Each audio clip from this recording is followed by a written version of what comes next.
길에서 만난 남자를 곤경에 몰아 지혜를 테스트하고 몸을 바친 여인.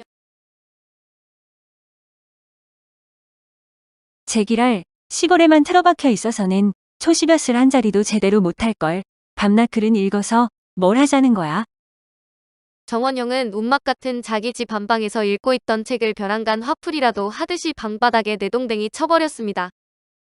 벼슬아치가 되겠다고 어려서부터 홀어머니가 시키는 대로 글을 열심히 읽기 시작해 20고개에 올라선 오늘날 사서삼경조차 무불통다리건만 시골에만 있어서는 벼슬길을 얻을 수가 없어 울어통이 터지는 것이 당연했습니다. 정원영이 홧김에 책을 동댕이 쳐버리고 뜰 안으로 나서자 60고개를 넘은 홀어머니 신씨가 절구방아를 찢다가 가엾은 눈으로 아들을 바라보며 물었습니다. 예, 원형아. 너는 글을 읽다가 무엇 때문에 화를 내느냐? 어머니, 저 오늘 서울 구경이나 떠나볼까 해요. 어머니 신씨는 절구공이를 손에 든 채 잠자코 아들을 바라보았는데 생각하면 가엾기 짝없는 아들이었습니다. 글재주도 비상하고 체격도 누구 부럽지 않게 늠름한 아들로 남들처럼 집안이 부유해서 서울 유학만 시켰다면 이미 과거에 장원급제를 했을지도 모르는 아들이었습니다. 더구나 불행한 것은 늦게까지 장가를 못 보내다 작년 봄에야 가까스로 며느리를 맞았는데 며느리가 1년이 채 못 되어 열병으로 죽어버린 것이었습니다. 재주가 훌륭한 아들이지만 밖으로는 벼슬길이 막연하고 안으로는 아내조차 없어졌으니 젊은 나이에 화를 내는 것은 오히려 당연하게 생각되었습니다. 벼랑간 서울에는 무슨 일로 가려느냐? 심정을 몰라서 물어본 것이 아니라 잘 알고 있으면서도 노자 한 푼을 보태주지 못한 딱한 사정이라 그렇게 말한 것이었습니다. 흥하든가 망하든가 서울에나 올라가 봐야지. 한평생을 시골에서 이 꼴로 살다 죽겠어요. 내 말도 일리가 있는데 서울에 가자면 노자가 있어야 할 텐데. 그런 걱정은 마세요. 노자가 없으면 빌어먹으면서라도 올라가겠어요. 워낙이 대장부의 기질을 타고난 아들인지라 어머니는 아들의 상경을 선선히 승낙해 주었고 이렇게 정원영은 노자 한 푼 없이 괴나리 보찜 하나만을 걸머지고 머나먼 서울로 길을 떠나게 되었습니다. 집을 떠난 지 7, 8일이 지나 경기도 장단 땅에 들어섰을 때였는데 무심히 길을 걷다가 뒤를 돌아보니 새파랗게 젊은 여자 하나가 10여간쯤 거리를 두고 따라오고 있었습니다. 나이는 20을 약간 넘었을까 말았을까 얼른 보아도 놀랍도록 아름다운 얼굴이었습니다. 저렇게 아름다운 여자가 혼자서 어디를 가는 길일까? 정원영이 혼자서 그렇게 생각하며 길을 걸어가는데 이상하게도 여자는 일정한 거리를 두고 끝없이 따라오고 있는 것이었습니다. 20리를 가고 30리를 가도 여자가 여전히 그만큼 떨어져서 뒤를 따라오자 정원영은 여자에게 호기심을 품어보지 않을 수 없었습니다. 그래서 일부러 나무 그늘에 주저앉아 다리를 쉬고 있으니 여자도 역시 길을 멈추고 길가에 주저앉아 다리를 쉬었습니다. 그것만이 아니었는데 정원영이 다시 길을 걷기 시작하면 여자도 부랴부랴 일어서서 전과 똑같은 간격을 두고 따라오고 있는 것이었습니다. 암만 해도 행동이 수상한데. 정원영도 이제는 여자가 의식적으로 자기를 따라온다는 것을 의심할 여지가 없었지만 남녀유별이 당연하던 시대라 남의 집 안악내에게 함부로 말을 걸어볼 수도 없는 일이었습니다. 정원영은 궁금증을 느끼면서 40리를 걷고 50리를 걸었는데 여자는 그때까지도 여전히 따라오고 있었고 더는 참고 견딜 수가 없어 마침내 여자를 가까이 불러서 염치불 구하고 물어보았습니다. 여보시오, 네 댁인지 모르면서 대단히 미안한 말씀이오만 댁은 아까부터 4, 50리 길을 나의 뒤만 꼭 따라오고 있으니 도대체 어찌된 영문이여? 그러자 여인은 수줍은 듯이 가냘픈 미소를 지으며 이렇게 대답을 했습니다. 저는 서울까지 가는 길이온데 여자 혼자서 먼 길을 가다 어떤 봉변을 당할지 몰라서 날이 뒤만 따라가고 있는 중이옵니다. 그러시오. 서울까지 가시는 길이라면 나도 서울까지 가는 길이니 같이 가십시다. 그래서 두 사람은 그때부터는 공공연하게 동행을 하게 되었는데 긴 하루 해가 다 가고 날이 저물 무렵에 어느 촌가에 다다르자 여인은 산 밑에 있는 커다란 기와집을 가리키며 물었습니다. 이미 날이 저물었으니 오늘 밤은 저 부잣집에서 신세를 지고 내일 아침에 다시 길을 떠나는 것이 어떻겠습니까? 다리도 아프고 배도 고프니 그러기로 합시다. 정원영은 즉석에서 찬동하고 여인과 함께 부잣집으로 찾아 들어갔는데 주인 영감에게 하룻밤의 숙식을 부탁하니 회의 승낙해 정원영은 사랑방으로 젊은 여인은 안방으로 들어가게 되었습니다. 새파랗게 젊은 색시가 어디를 가다가 이렇게 길이 저물었는고? 주인 노파가 젊은 여인을 안방으로 불러들이며 묻자 젊은 여인은 엉뚱하게도 이렇게 대답을 했습니다. 지금 사랑방에 들어앉은 분은 저의 남편이온데 남편과 함께 친정으로 가는 길에 날이 저물어서 이처럼 댁에 신세를 지게 되었습니다. 아무리 부부라도 남자는 사랑해, 여자는 안채에서 지내는 시대라 남의 집에 신세를 지더라도 남편은 사랑해서 자고 아낙네는 안방으로 들어오는 것이 당연한 일이라 주인 노파는 여인의 말을 추호도 의심치 않았습니다. 그런데 우연치 않게도 이 집에 들어와 보니 이 집에서는 마침 딸을 여위기 위해 의복을 많이 짓고 있었는데 그 사실을 안 여인이 주인 노파에 말했습니다. 제가 다른 일은 할 줄 몰라도 의복 하나만은 제법 깨끗이 지으니 오늘 밤에 신세를 갚을 겸 옷이나 몇 가지 지어드리겠습니다. 주인 노파는 그렇잖아도 혼수 준비에 손이 부족해 쩔쩔매던 터라 크게 기뻐하며 여인에게 옷을 지어달라고 부탁했는데 여인의 옷 짓는 솜씨는 대단했습니다. 남이 한 가지를 짓는 동안에 두 가지, 세 가지를 짓도록 손이 빠를 뿐 아니라 지어놓은 솜씨가 이루 말할 수 없도록 아름다웠습니다.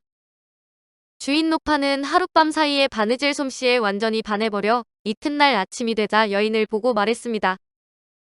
색시가 우리 집에서 하룻밤을 유하게 된 것은 무슨 인연이 틀림없으니 이왕 들어온 김에 다리 슈임도 할 겸 며칠 동안 더 묵으면서 혼수품을 좀 지어주고 갔으면 어떨는고? 글쎄요. 나는 좋습니다만 우리 집 바깥 양반 생각이 어떠실는지요? 그 일은 염려 말아요. 내가 우리 영감한테 부탁해서 바깥 양반에게 잘 말하도록 할 테니. 주인 노파는 그 말이 떨어지기가 무섭게 영감을 안방으로 불러들여 여인의 바느질 솜씨를 극구 칭찬하면서 사랑방에 있는 사내를 붙들어 두도록 간청했고 주인 영감은 정원형에게 이렇게 말했습니다. 아마 아낙네가 노독이 심해서 오늘은 길을 걷기가 무척 거북한 모양이니 이왕이면 우리 집에서 며칠 더 쉬었다가 노독이 풀린 뒤에 떠나는 것이 어떻겠어? 글쎄 옷이다. 길 걷기가 그렇게도 거북하답니까? 마누라의 말을 들어보면 아낙네가 다리가 몹시 아픈 모양이야. 주인 영감은 능청스럽게도 거짓말을 꾸며대었는데 시간을 다투도록 급히 서둘러야 할 길도 아니었습니다. 동행하던 여인이 다리가 아파서 걸음을 걸을 수가 없다면 인정상 혼자만 떠나기도 너무 박정한 일이라 이렇게 두 남녀는 며칠을 더 묵게 되었습니다. 그렇게 두 남녀가 부잣집에 묵은 지 나흘째 되는 날 새벽에 안방에서 혼수품을 지어주던 젊은 여자가 밤사이에 몰래 값비싼 혼수품을 10여 가지나 훔쳐가지고 도망을 쳤습니다. 혼인날은 다가왔는데 혼수품을 도둑 맞았으니 집안이 발칵 뒤집힌 것은 말할 것도 없었는데 주인 노파는 영감을 안방으로 불러들여 그 사실을 고했습니다.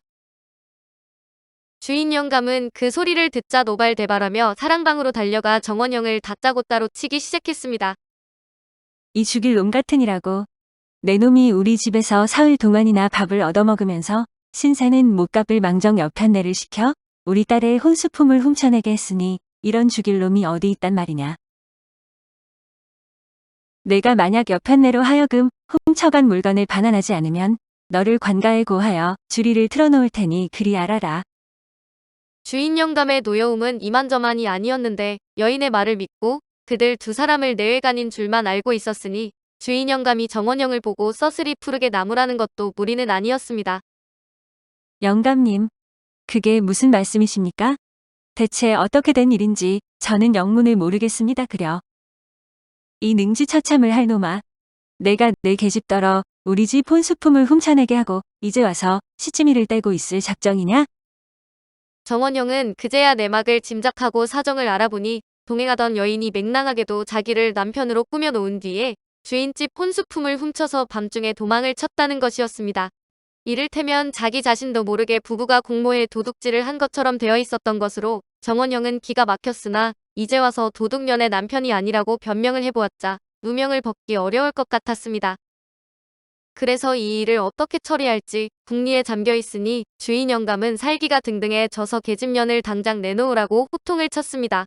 사태가 이쯤 되니 정원영은 도둑의 누명을 벗어버리기 위해서라도 비상수단을 쓰는 수밖에 없었는데 한동안 생각에 잠겨있다 문득 분노의 얼굴로 주인 영감을 노려보았습니다. 이놈의 영감쟁이야. 영감은 내 여편네를 어디다 갖다 숨겨놓고 오히려 나에게 도둑의 누명을 씌우려는 것이냐? 영감이 만약 나의 여편네를 내놓지 않으면 나는 관가에 고해서 영감을 능지처참을 시켜줄 테니 당장 여편네를 내놓아라. 내심으로는 미안했지만 곤경을 모면하기 위해서는 그렇게 뒤집어 씌우는 수밖에 없었는데 결국 주인 영감과 정원영 사이에는 언쟁이 한바탕 벌어졌습니다. 그러나 제각기 제가 옳다고 우겨대는 판이니 끝장이 날 턱이 없었는데 두 사람은 한참 옥신각신하다가 마침내 관가로 달려와 심판을 받게 되었습니다. 주인 영감은 관가에 와서도 정원영이 자기 아내인 그 여인과 공모해서 혼수품을 훔쳐갔다고 고집한 것은 말할 것도 없었지만 정원영은 그것이 거짓말임을 사리를 따져서 설명했습니다. 사또, 제 말을 좀 들어주십시오. 제가 만약 제 여편네하고 공모해서 저 영감님의 혼수품을 훔쳐냈다면 어째서 여편네만 도망을 치게 하고 저는 그대로 남아있었겠습니까? 제가 아무리 어리석더라도 그런 바보 같은 짓을 했을 리 없지 않습니까? 원님은 무엇인가 생각하는 점이 있는지 정원영의 말을 듣고 나서 고개를 크게 끄덕였고 주인 영감은 몸을 와들와들 떨며 울부짖었는데 정원영은 주인 영감이 떠들거나 말거나 자기 말을 계속했습니다. 사또께 한 말씀 더 여쭙겠습니다. 죄송합니다만 제 여편네는 얼굴이 남달리 미인이었습니다. 그래서 저 영감이 제 여편네한테 이상한 눈치를 보이더니 기어코 여편네를 어디다 갖다 숨겨놓은 것이 틀림없습니다. 그런데도 오히려 저더러 도둑놈이라니 세상에 이런 억울할 일이 어디 있겠습니까? 사또님께서는 명찰아 씨와 이런 억울한 일을 올바로 풀어주시도록 현명한 판단을 내려주시기를 바라옵니다. 사또는 변명을 다 듣고 나더니 돌연 눈을 커다랗게 뜨며 노인을 노려보고 이렇게 후령을 했습니다. 이 늙은 거다. 저 사람의 아내를 꼬여낸 것은 너의 소행이 분명하니 당장 그 여자를 내주어라. 아니오시다. 그런 게 아니오라.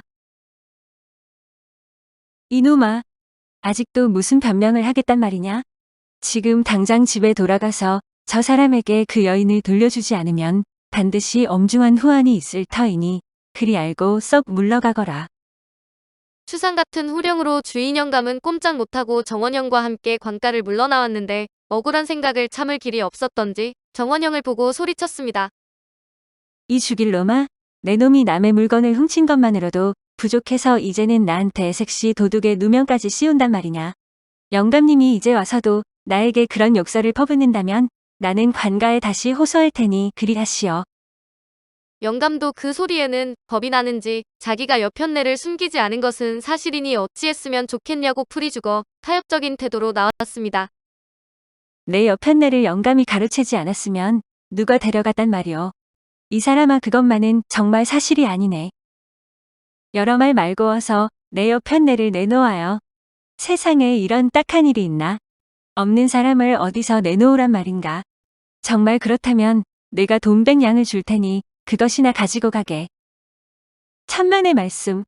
돈 100냥쯤 받고 누가 여편네를 팔아먹는단 말이여. 이렇게 돈으로 흥정을 하는 바람에 100냥이 200냥으로 올라가고 200냥이 300냥에까지 올라가게 되었습니다. 영감님이 내 여편네가 그렇게도 맘에 든다면 나도 그 이상 고집을 부리지 않으리다. 제기랄 300냥쯤 주면 새 여편네를 못 얻겠어? 정원영은 크게 선심을 써 보이며 300냥을 받아들고 다시 서울을 향하여 길을 떠났고 서울에 올라온 지 10여일이 지난 뒤였습니다. 하루는 종로 내거리를 지나노라니 불이 나게 뒤를 쫓아오며 여보세요? 나리, 잠깐만 기다려주세요 하고 외치는 여인이 있었습니다. 정원영은 무심코 뒤를 돌아다보다가 깜짝 놀랐는데 자기를 부른 여인은 서울 오는 도중에서 자기를 곤경에 빠뜨렸던 바로 그 여인이기 때문이었습니다. 정원영은 여인을 보자 대뜸 나무랄 수밖에 없었는데 여인은 뜻있는 미소를 지으면서 자기를 따라오라고 하더니 자기 집 안방으로 데리고 들어와서 제가 도망친 뒤에 그 곤경을 어떻게 벗어나셨습니까? 하고 물었습니다. 정원영은 관가에 가서 재판받던 일이며 죄를 영감에게 뒤집어 씌워서 오히려 돈 300냥을 받고 서울로 올라오게 되었다는 것을 숨김없이 설명했습니다. 그러자 그 여인은 지극히 만족스러운 듯이 소리내어 웃으며 자기가 그런 외람된 짓을 하게 된 동기를 말했습니다. 저는 몇 해 전에 시집을 갔다가 과부가 된 여자예요. 수절할 생각은 없지만 정작 재혼을 하자니 마땅한 남자가 없어서 뜻에 맞은 분을 구하느라 각지를 돌아다니던 중에 장단 땅에서 마침 나리를 만나 뵙게 되었습니다. 첫눈에 보아도 풍채나 용모나 인물이 제 마음에 꼭 들었어요. 그래서 나리를 따라 서울로 올라오던 중이었는데 나리의 풍채나 용모는 알 수 있지만 지력만은 알 수 없기에 나리의 지혜를 한번 시험해 보기 위해 일부러 그런 짓을 저질렀어요. 그래서 그랬던 거요? 나를 시험하기 위해 그랬다면 지금은 나를 어떻게 생각하시오? 그런 곤경을 무사히 벗어나셨을 뿐만 아니라 돈 300냥까지 받아 가지고 오셨다니 나리의 지략은 오직 놀랍기만 할 뿐입니다. 이제야 제가 남편으로 모실 분을 만난 듯하오니 나리께서는 저와 백년가약을 맺어주셨으면 합니다. 여인은 매우 행복스러운 듯 얼굴을 붉히며 말했는데 그 정도로 지혜로운 여자라면 정원영도 물리칠 까닭이 없어 쾌히 승낙하고 그날 밤으로 원앙금침에 백년가약을 맺었습니다. 사람을 보는 그 여인의 총명에는 그릇됨이 없어 정원영은 그 여인과 백년가약을 맺은 지 얼마 후에는 벼슬자리를 얻었습니다. 그리고 나중에는 병마절도사라는 벼슬까지 지내게 되었으니 그들 내외는 실로 기연이라고 말할 수가 있을 것입니다. 오늘은 길에서 만난 남자를 곤경에 몰아 지혜를 테스트하고 몸을 바친 여인이었습니다.